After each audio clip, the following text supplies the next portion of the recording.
आज करूया पनीर भुर्जी। त्यासाठी घेतला एक कांदा उभा कापून, एक टोमॅटो, 3-4 हिरव्या मिरच्या घेतल्यात कापून, आलं घेतलंय किसून, लसूण बारीक चिरून घेतलाय, 2 चमचे बेसन पीठ, थोडीशी कसुरी मेथी, 150 ग्रॅम पनीर, हळद, धने पावडर, जिरं, लाल तिखट, किचन किंग मसाला किंवा गरम मसाला कोणताही घ्या, 1 चमचा मीठ, दुधावरची साय, बटर, तेल। आणि आता आपण कढई गरम करायला ठेवली, त्याच्यात टाकूया तेल। तेल गरम झालं की याच्यात टाकायचं आहे आपण बटर,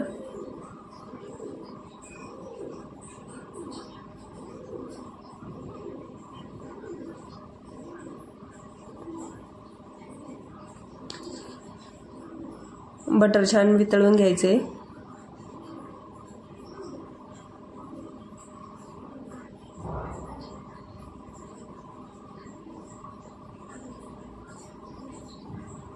बटर वितळते आपलं आता।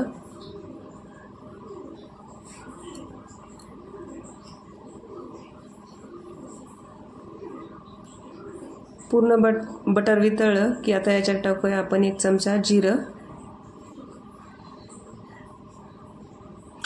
जिरं तडतडलं की त्याच्यात टाकायचं आहे उभा कापून घेतलेला कांदा आणि परतून घ्यायचं आहे।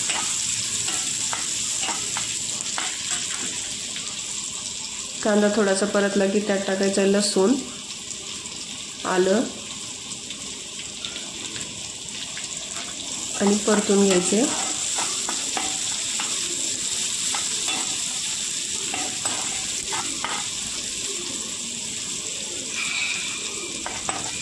एखाद मिनिटभर परतायचं।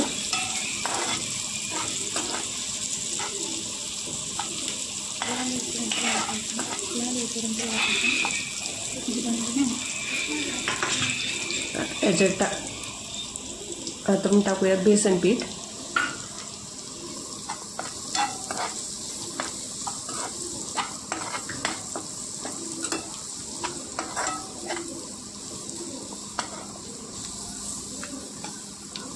बेसन पीठ पण छान भाजून निघतं याच्यासोबत आणि त्याचा वास खूप छान सुटतो। आता टाकूया मिरची,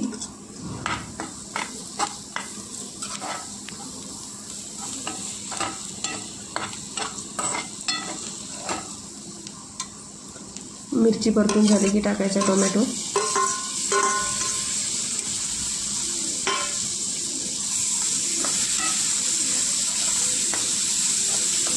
याला आणखी मिनिटभर परतून घ्यायचं।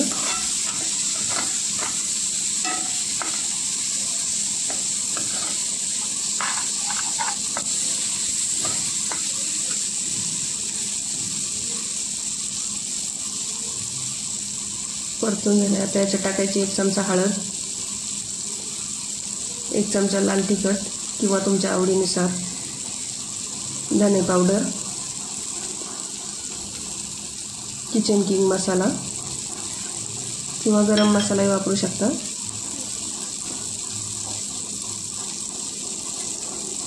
हे सगळं टाकून आता मिक्स करून घेऊया।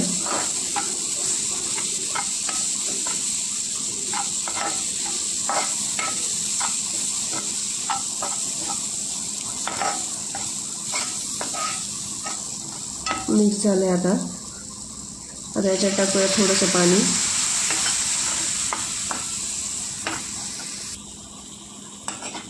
आणि टोमॅटो शिजू देऊया आपण। पाणी टाकल्याने आपलं बेसन पीठ खाली चिकटत नाही जास्त आणि टोमॅटो पण शिजून निघतो। आता याच्यावर ठेवूया एक झाकण।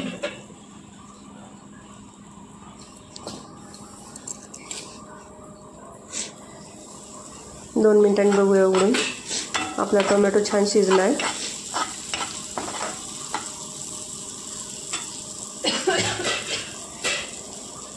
आता याच्यात टाकायचे पनीर,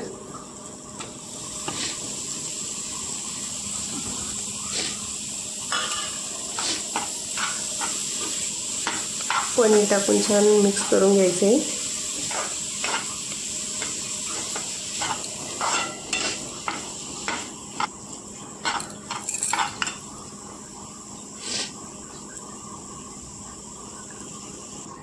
याच्यात 2 चमचे आणखी पाणी टाकून मिक्स करायचं आहे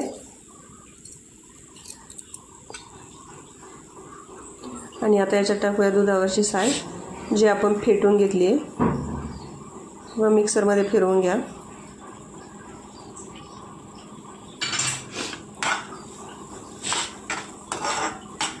याला मिक्स करून घ्यायचे.